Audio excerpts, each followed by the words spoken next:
Hey, I'm Kerry Jr. II, and from the Detroit Free Press, this is On the Line. Over the past week, the Detroit Free Press newsroom has been covering every development of the Oxford High School shooting here in Michigan. 4 students are dead, 7 people are injured, and a teenage suspect is in custody. We know you're hurting, and it's not always easy to see why we as journalists make the choices we do. So we wanted you to hear from our editor, Peter Bhatia. He's our guest in this extra edition of On the Line. My first question is pretty general. When you're thinking about covering something like this, like what are the kind of first things you think about? Well, I think the first thing that I always think about is let's give people the information that they need to understand what took place. There's a lot that goes into that. Some of it is as simple as running out the door, getting to the scene, and understanding and reporting what's going on. But you have to be mindful of the trauma that people are experiencing. You have to be careful to not overstep bounds and respect the privacy of individuals who are involved in difficult stories like this one. But, at the end of the day, our job is to tell people what's happened. And we do that in the best way we can with all the compassion and appropriate restraint that it requires. What are some of the major considerations when covering a school shooting? As you said, it's a sensitive topic, and it's unlike covering anything else. Well, I think the first thing and the most obvious, of course, is that children are involved. And I've always believed that part of the role of what we do as journalists is to watch out for children. As a parent myself, I wanted the best possible childhood and opportunity to grow up well for my kids as possible. I think every parent wants that. So that's the biggest complexity in anything like this. The tragedy, of course, is incredibly moving and difficult. You have to be careful to portray people fairly and accurately and as nuanced as you possibly can. And at the end of the process, you're dealing with a lot of people who are grieving, the people who survived, and they're traumatized in one way or another. So that's where the whole compassion part of it comes in.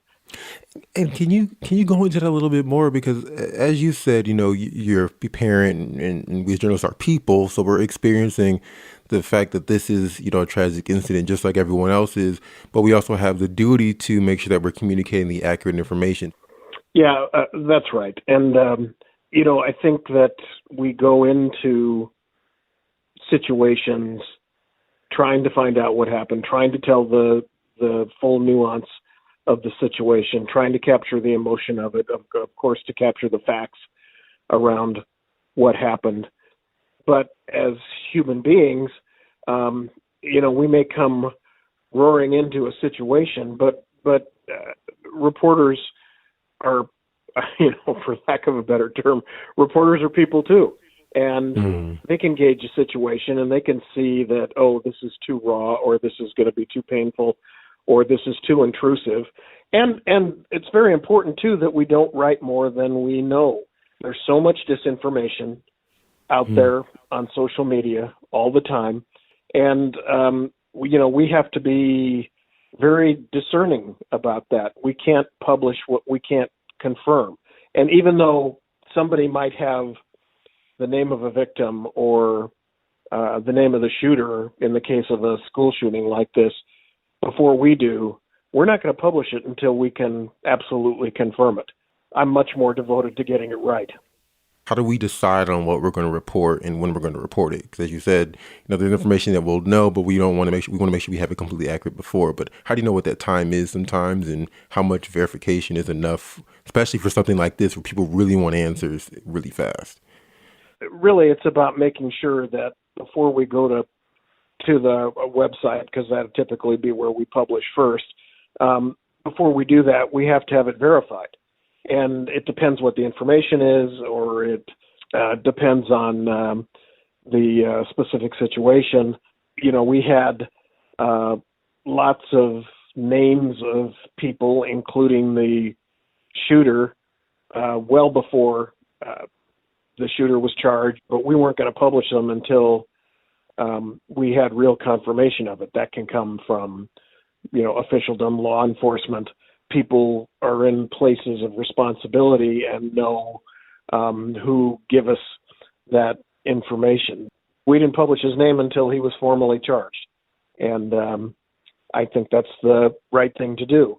One of the most important things we still do in journalism, at least in so-called mainstream journalism, is verify, is make sure that we are reporting the facts. We're not perfect. We make mistakes, of course. Human beings are human beings.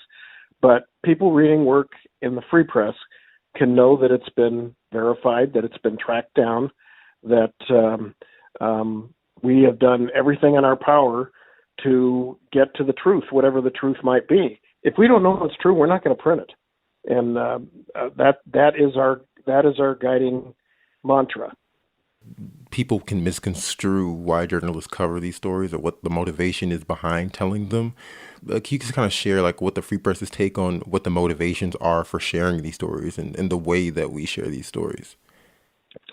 Well, stories like a school shooting or any number of other tragedies, whatever they might be, are stories about human beings, and they're stories about suffering, and they're stories that say a lot about us as a society and as a people. And it's part of our job in the news business to bring those stories home to people. We're there to give voice to people, and that's a fundamental part of what we do. It's our job to try to give people access to information and the people who are part of the story. But we always have to do it responsibly, and we always have to do it with very much in mind that some of these people we may be trying to reach out to are victims who've been through, who've been to hell and back because they've lost a loved one or whatever the case might be. And again, if they want to tell us their stories, we want to document them for our readers, because our readers really, really care about those people and what they're going through. Can you talk about our approach in covering victims and their families, particularly? We hear sometimes the backlash of how could you bother people at this moment? Can you just talk about the mission that we have and why it is that we go to a point to get their voices on what's going on? As human beings, we want to hear people's stories. We want to understand what they're going through, what they're feeling. We want to understand. We want to sympathize. We want to grieve with families in cases like this. It's human nature to want to reach out, and what we do as journalists is we serve as that reaching out function for a vast audience that obviously isn't going to have access to a family.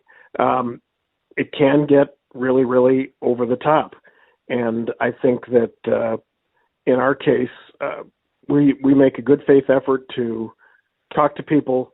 If they're willing to talk to us, we want to hear their stories. But if they don't want to talk to us, that's their right, and we're not going to hound them. We do want to give them the opportunity to talk to the larger audience, and we're going to try. We're going to try to give voice to people who've had to endure the impact of something like this. It's our jobs. It's our responsibility. Big thank you to Peter Bhatia for sitting down and taking the time to talk to us. On the Line is produced by me and Darcy Moran with help from Tad Davis. Jeanette Delgado and Marianne Struman are our executive producers. Thanks for listening to this special installment of On the Line. Episodes published Fridays wherever you get your podcasts. See you then.